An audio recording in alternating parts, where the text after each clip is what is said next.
मेरा नाम योगेश तिवारी और मैं एमआरएफ उच्चतर माध्यमिक विद्यालय मनियारी का छात्र हूँ। मैं यहाँ विकसित भारत बिडलथॉन 2025 में प्रतिभागी के रूप में अपनी भागीदारी निभाते हुए अपनी विचार प्रस्तुत कर रहा हूँ। तो आज के समय में मानव ने अपने लाभ के लिए पर्यावरण में ग्लोबल वार्मिंग को एक अगले चरण तक पहुँचा दिया है, जिससे वातावरण में अत्यधिक गर्मी फैल चुकी है।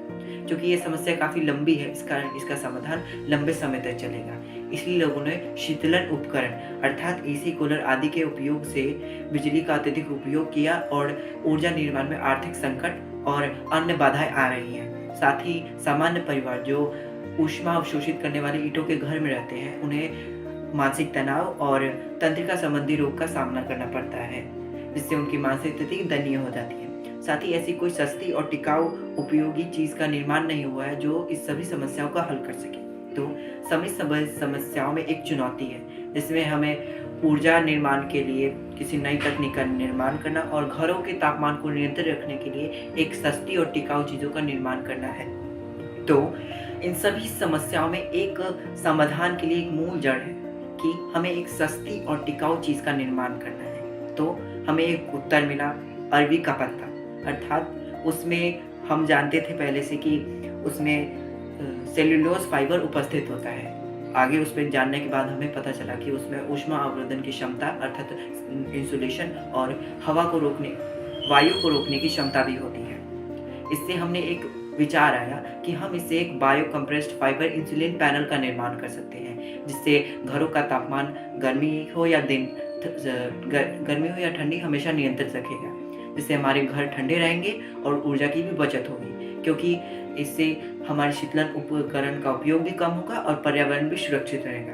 वैसे ये कैसे बनेगा, इसके बारे में यहाँ है। पहले हम पत्ते को पूरी तरह से सुखाएंगे, फिर उसे पीसेंगे। उसके बाद चावल के आटे अर्थात मार्ग को पानी में घोलकर एक पेस्ट बनाएंगे जो एकदम गाढ़ा हो जाए। पीसे पत्तों में बराबर मात्रा में मिलाएंगे अरबी के पत्ते को और हाथ से मिश्रण करेंगे जब तक कि पत्ते थोड़े थोड़े चिपकने न लगे। उसके बाद लकड़ी की चादर या किसी अन्य चीज से उसे दबाएंगे और उसे प्रेस से दबाएंगे उसके ऊपर से लगभग 6 से 12 घंटे तक। दबाने के बाद सांचे से निकाल दें और हवादार जगह पर 3-7 दिनों के लिए सूखने रहेंगे ताकि वह उसमें क्रैक ना आए। और सूखने के बाद ऊपर से लाइम वॉश या ब्रीथेबल सीलर लगाएंगे जो इसे नमी या हवा से बचाएगा। इसका मानचित्र यहाँ है।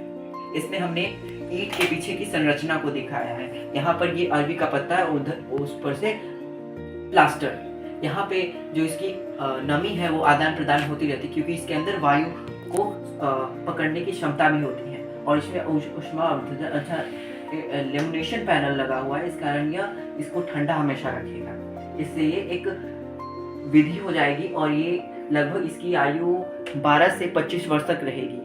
ये एक अवधारणा है, इसे हमें सत्य करना है और इस पर शोध करके और परिणाम हासिल करना है। इसमें अभी हमारी क्रियाएं जारी हैं और जल्दी हम इसे बना लेंगे। धन्यवाद।